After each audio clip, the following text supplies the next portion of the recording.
until we die. We don't want our life to end. Well, we have a special guest today. Her name is Connie Czepiel, and she is incredible. So we're going to bring her on. Welcome to Step Into Your Life with Julianne Williams, where today you're going to hear about a book called Dream On. The alarm clock of your life has not gone off yet.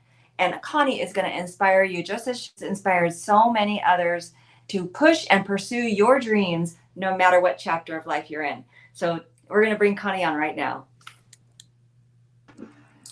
Connie, I am so excited to have you today.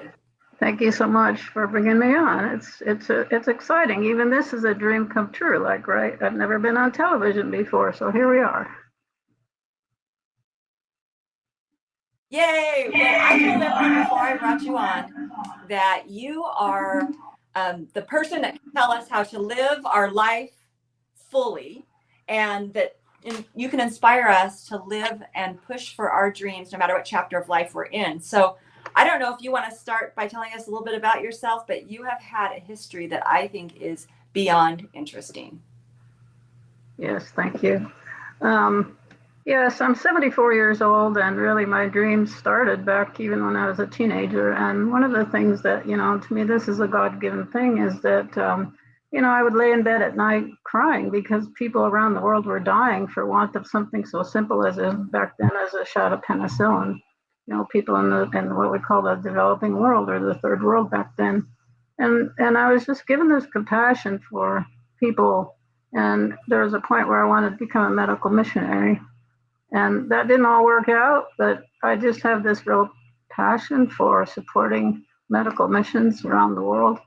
And so I, kept that thing in mind, but then, life choices, things change. And, I got married, had 3 children, and it was like, oh, what about these dreams you had? So it's sort of like, put it on the back burner someday, you'll be able to fulfill your dreams. You've got other responsibilities right now.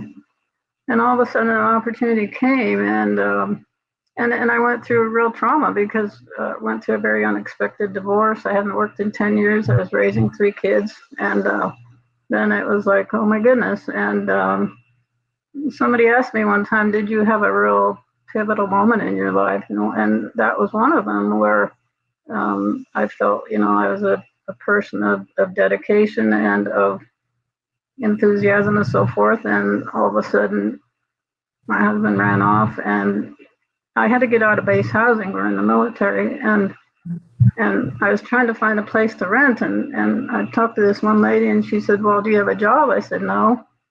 And she says, well, we don't rent to riffraff. And that was so humiliating to me as a person. And, but anyway, it was amazing because it just got so turned around, because there's one thing in life, a phrase I heard a long time ago. I believe it was by Dr. Robert Schuller.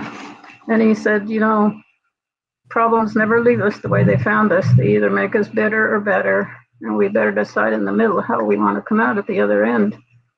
So I had a real opportunity to say, okay, is my life over? Am I going to become this bitter person, or am I going to do my best to live the life that I feel I've been called to do? And so that was a big challenge, but it was amazing how God brought me through. And all of a sudden one day I got a phone call, and they said, we urgently need a finance manager in New Guinea. This was with Mission Aviation Fellowship. And I thought, now? It's like, I had 2 kids in junior high school, 1 in high school. And it was like, wow, this doesn't seem possible. But I thought, what? When we have a dream and an opportunity comes to us, we need to be able to say yes.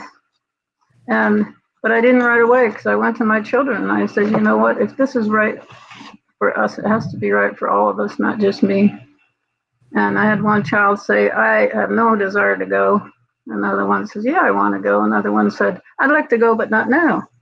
And I said, okay, what do we do with this, And so it was just a wonderful opportunity. So I said, look, let's think about it, let's pray about it, let's research it, let's talk to people, let's talk about, find out all we can about the mission, about New Guinea, about where we would go, what we'd be doing. what your schooling would be like, all these things. And after a couple of weeks, we had another family meeting, and I was like, "Yep, let's go." And so we Wow. all were in agreement. And that was one of our first overseas adventures. And so that it really showed my children how the other half of the world lives. It gave them a real appreciation for what they have. Because people said, "You're crazy taking teenagers or whatever, to another country and all this stuff." I said, "No." I said, "They need to see how the other half of the world lives." And so that was an amazing opportunity. And it was something like out of National Geographic, literally. I mean, the people, we were in remote villages, where women wore grass skirts and men wore gourds, and that was it, type of thing. And it was a very, New Guinea is still probably one of the most primitive places left on the face of the earth. So it was amazing. And anyway, that started a whole journey for me. So then, as my kids got older and my daughter graduated from Pepperdine and became a lawyer and stuff like that. And although she had a medical issue that kept her from doing law. But anyway, not many single parent children, end up at Pepperdine or end up graduating from law school. But we're just really blessed in that sense. And my two sons, who are twins, they joined the military. One is already retired, and I got a grandson that's a CB, so we have a lot of military background. And, well, thank you to all of them for serving our country, because it's because of them that we get to have the life that we do. Right. And so people say,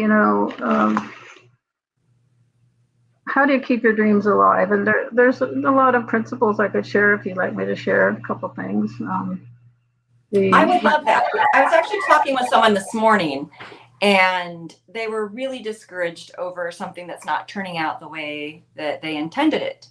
And I said, here's the thing. You just have to kind of keep remembering that you're like in the corner and you have to keep punching.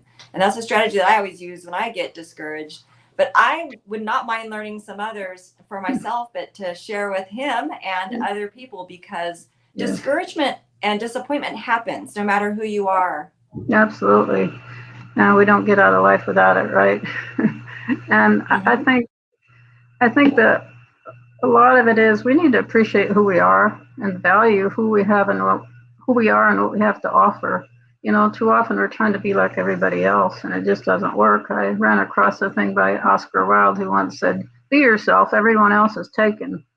And it took me a while, to me, one of the keys is, in addition to our faith, is to believe that you're put on this earth for a purpose, and to identify, this really helped me to identify the 4 values in life that mean the most to you.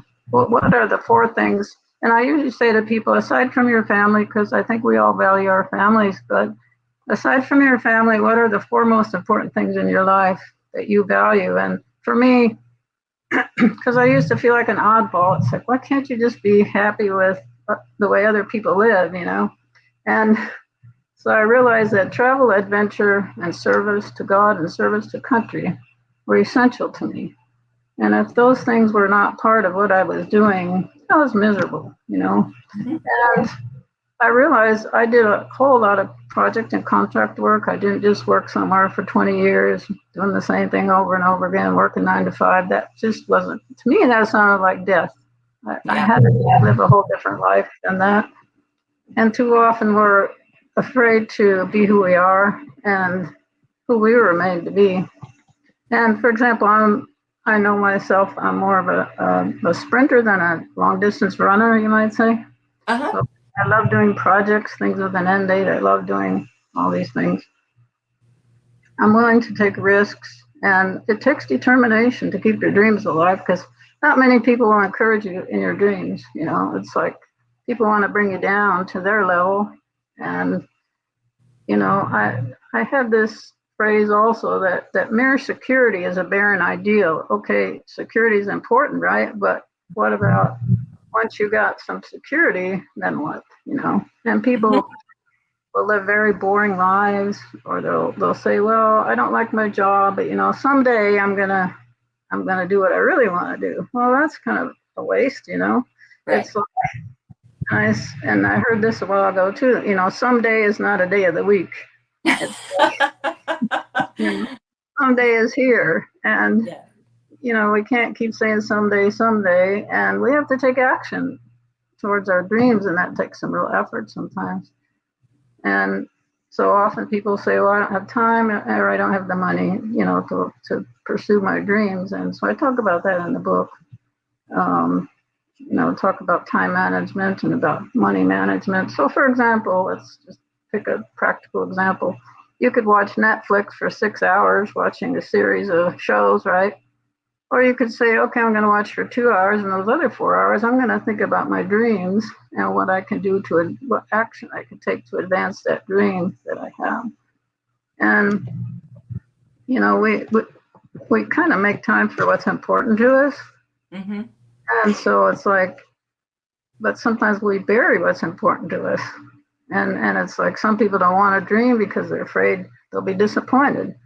Right. Well, that's not a way to live either. It's like, look, your dreams are important, and that's part of my message, And we may not be able to do everything we used to do, but we can do something. Right. So for myself, I just, as an inspiration, like at 60, I joined the Peace Corps. I didn't even know you could join the Peace Corps at age 60, right? Mm-hmm. I went to Botswana for 2 years working on the AIDS pandemic. And subsequent to that, I went to Madagascar. I worked for 7 months on Mercy ships, which is the world's largest nonprofit surgical ship. And it will go into ports around Africa and give people free surgeries and help them when they have no access to surgical care in certain ways. And then after that, I became a roving finance manager for Samaritan's Purse. Oh, and wow. So they said, my job, they hired 2 of us, and they said, your job is to be ready to go anywhere in the world at any time to fill in for people. So a lot of times, people go overseas, they get sick or something happens, they have a family crisis, or maybe there's a gap in personnel, maybe somebody quit unexpectedly, maybe somebody had to go home unexpectedly, so then I would go in and fill in. So this is so exciting to me just to share that. For example, I went 3 times to Hanoi, Vietnam. I went twice to Liberia, helping right after they were declared Ebola free the first time. That was right after the whole Ebola thing. That was pretty intense. I went to Greece twice working on the refugee crisis. I was in Jordan twice working at a Bedouin hospital. I was in the South Sudan, and I was in Nepal. And that was all in like 16 months' time. And so it was just an amazing life. And then I got extremely ill in the South Sudan, almost died. And I've had 2 doctors tell me I was lucky to be alive, so that threw me back a bit. And for being such an active person, that was really difficult. And so sometimes, things don't happen like according to plan, right? Actually, things for me have rarely happened according to plan. Yes. And so we need to be ready to be able to pivot, right? And to say, because, and even at this age, I think I've said it already, but I may not be able to do everything I used to do, but I can do something, right? Right. And we need to take a hold of that, something that really grips our hearts, and run with it.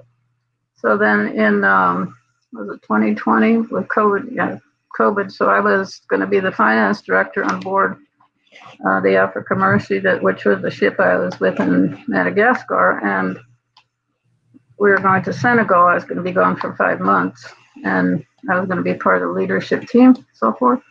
And when we got there, for one of the few times in their history, they had to cancel the mission due to COVID. And so they said, but we had patients on board, we had people had appointments for surgery, we had people recovering, we had, you don't just shut an operation like that down in a heartbeat, right? And so anyway, they came to us and said, all the airports around the world are shutting down. If you want to go home, sign this paper. The embassy is putting together the last evacuation flight, probably off the Western continent.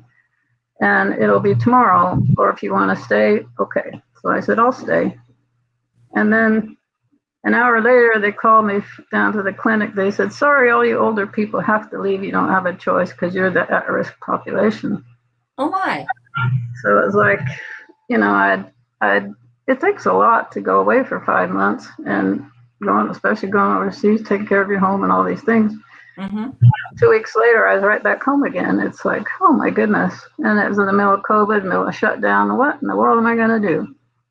And so I had these 2 books in mind, and it was like, okay, it's time to write those books. So spent the next year and a half, writing 2 books, and so those became Amazon bestsellers.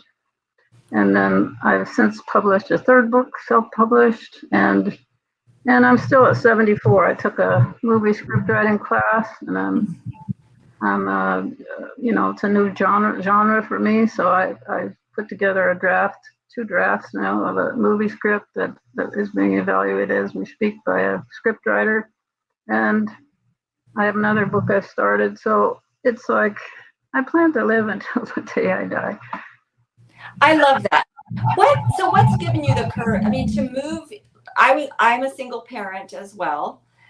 So when you say like it's really difficult, you're making these decisions with your children. I did that as well.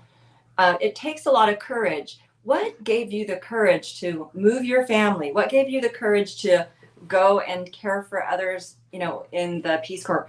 Because it really does take you out of your comfort zone, I'd imagine. But there must be something that you pull that says, yes, I'm saying yes, and I'm doing it afraid anyway, and I'm going. Right, and I think that's God-given strength. I mean, for me, there's no other way, because in the natural, you might say it's like it's a crazy thing to do. It's like, what are you thinking, taking your kids overseas and they're teenagers, and what's wrong with you, type of thing. And it's because I value the dream that I was given, and I value who I am and what I believe I have to offer. And, that wasn't put into us for nothing. I believe that. And so and it's hard sometimes. It's hard to keep hope alive, at times, because there were gaps in there too, times where I couldn't do what I wanted to do. And, there's a saying also that I think that was Dr. Schuler again. He said, tough times never last, but tough people do. Mm-hmm. Now, when the going gets rough, it's tough, but you keep going. You got to have perseverance. I think, too often people, they'll try something, it didn't work out. Oh, well, I guess that wasn't meant to be. Well, that's not good enough. If you truly want to fulfill your dreams, you're going to have some determination, or it won't. For example, like, you want to become a movie star. Okay, so the first offer was not to be a movie star. People think they can just walk into something like that. Well, there are steps you got to take, the smaller steps. You got to be willing to take the smaller steps in order to reach the bigger goal. Mm-hmm. And even if you every day do just one little thing that take you closer to your goal. So, for example, it's like we live life choice by choice by choice. And I think too often we think it's the big ones that matter, but in many ways it's the small daily ones we make every day, we make every day that matter. And also I think so often when our behavior and our values are not, if they're not congruent, if they're in conflict with one another, I think too often, the values go, because we don't value them. And I know that's redundant to say that, but we don't respect our values enough. And that's very important. And I often tell my kids too, I said, and this is not being judgmental, it's being, not everybody deserves to be part of your life, because not everybody is going to encourage you to be who you are. Right. They want you to be like they are. And oftentimes they have no ambition, or they have no goals, or they're just living life, which is okay. I mean, that's fine for them.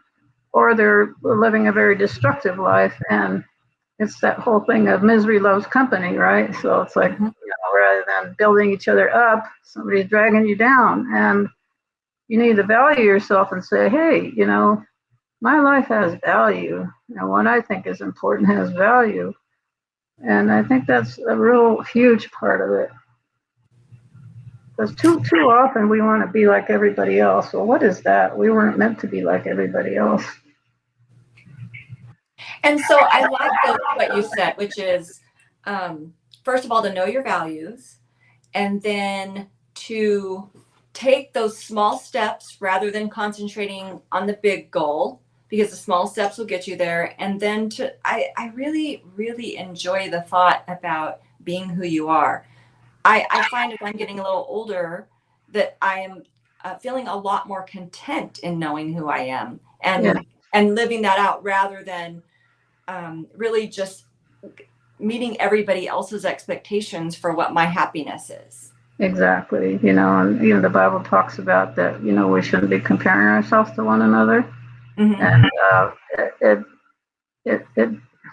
how can I put it? We are not like each other. We all reflect an aspect of the Lord, and it's like you reflect something different than I do, but it's so multifaceted. There's no end to it, and Right. so it's and you have to have some strategies as well. You have to have some plans. You have to have some, taking steps. And one of the things that, let's say you have an interest in aviation or whatever. Well, okay, don't ignore that. Take your kids to an air show. Go yourself. Surround yourself with people that have some of the same interests. Learn from them. I think mentorship is a very important thing in many aspects. And like at this age, also, we need to remind ourselves to be mentors towards the younger generation. Right. And if I could take just a minute, like I really want to encourage people that had their dreams shattered during COVID. Some people, like, they built a whole business for a lifetime. They're 40, 50, 60 years old, and all of a sudden their business is gone, or they had to close shop. But there are so many opportunities that they could do online and reach even more people. And just get a mentor who will really help you along, because mentors, they collapse time and they keep us from making mistakes that, they help us to avoid mistakes that they made. And so their expertise can really accelerate us. And, as we get older, obviously we don't have as much time left, but that's okay. And we still have a lot we can accomplish.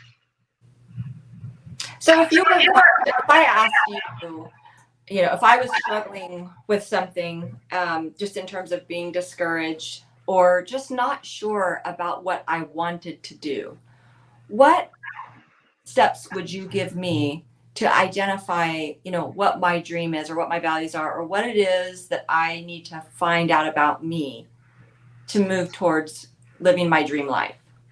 Yeah, the thought just occurred to me. It's like,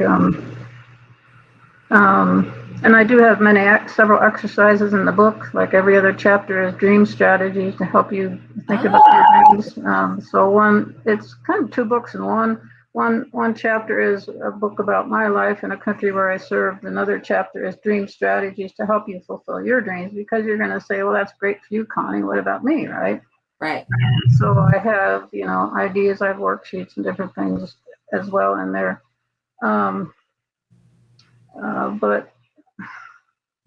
I think you need to sit down and have a meeting with yourself and have a meeting with the Lord and just say, what am I here for? What is it that you put so many desires in mind? Start writing your desires. Like if you had all the time and money in the world, if you had no obstacles, no barriers, if you had no restrictions, what would you want to do? Let's say I gave you $6 million and you have all the time in the world, you have all the resources at your disposal. What would you want to do?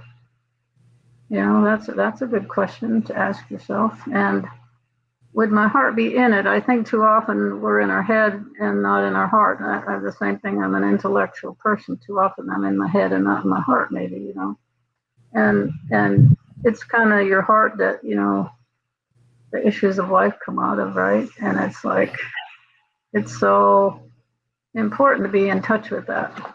And too often we let other things crowd in, and it's a natural thing, especially when let's say you're a father and a husband and, you got all these responsibilities. Maybe you got an elder parent or whatever that needs taken care of, whatever. People are busy. And I think even with COVID, it's like the whole world took a deep breath. It's like, what am I doing?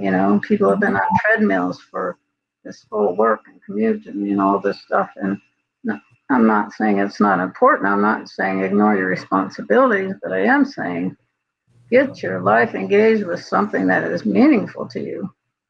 And I think also as an older person, when our dreams start to die, we start to die because we have to have something to live for. We have to have something to get up for in the morning, right? And I think that's again a value who you are and what you and the gifts within you. And maybe there's a gift that's been dormant for a while, and say, okay, I would really, really, really like to do that still yet. And you're not dead yet. The alarm clock of your life hasn't gone off yet, right?